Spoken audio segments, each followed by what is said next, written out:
In this video, we are going to look at how we can have more control over this JavaScript here. So right now, the way this code works is when it reads the script, it runs all these lines of code. So each time you refresh, it's going to keep asking you your name. There's no way around it. We just keep constantly getting these pop-ups. But maybe we don't want it to have the pop-up occur when the page loads, but rather we control when it occurs. To do this, we are basically going to need to wrap this in something that lets us call it, only at specific times. To do so, we're going to use what's called a function.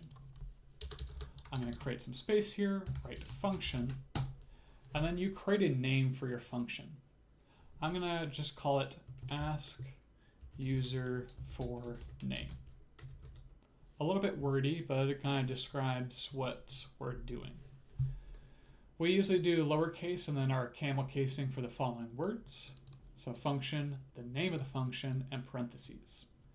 This thing we're creating is the same as prompt and getElementById. These are both functions. They are predefined for JavaScript. So JavaScript always has access to prompt and getElementById. But we are making our own function. Inside these parentheses are inputs. Like for example, you could do text like we see here. We're not going to do it for our example. We're just going to do squiggly brackets like this and click return. These squiggly brackets indicate what should be run when this function is called. Let's take our code, all this code here. I'm just going to do Command X and paste it in here and just format it a little nicer. So now what have we done? We've taken our code and wrapped it in a function. By default, a function will not be called. It's just waiting for us to call it. So if I save this and go back here, like I can refresh as many times as I want, these lines are not going to run. If you wanted to run it, in the same way that if we wrote like alert, hello, and you went over here and refreshed, you would see that alert. But instead of writing alert, we're going to write ask user for name, and we're not going to put in an input. There's nothing to input in here. So we define the function right here. This is the definition for it. And then down here is a call to that function. If you don't put this line, it won't run.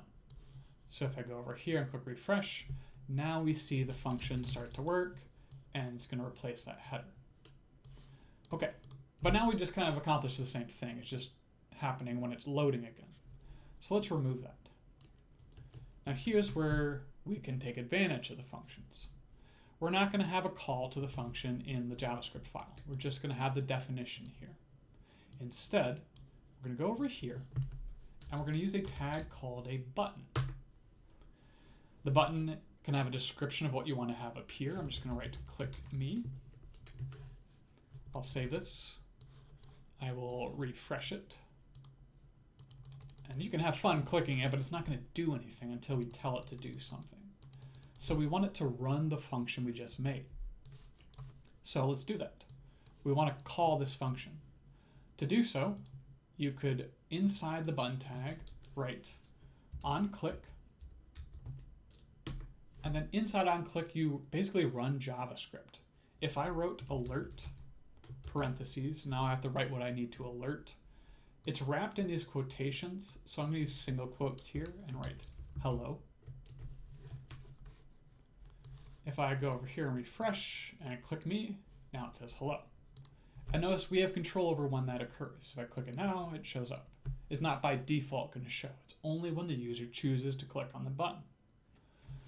So you're able to write any JavaScript you want inside this onClick. Instead of using alert, let's use our function, ask user for name, and parenthesis. Now when we run this and click it, it's going to ask for the name, type it in, and now it switches it. And this is when we want it to. So by using functions and defining them over here, now you can add them to buttons, and which allows us to change them at different times when the user wants them to occur. Okay, so that's kind of a really quick introduction to functions in JavaScript. In the coming videos, we'll maybe incorporate this in our actual website.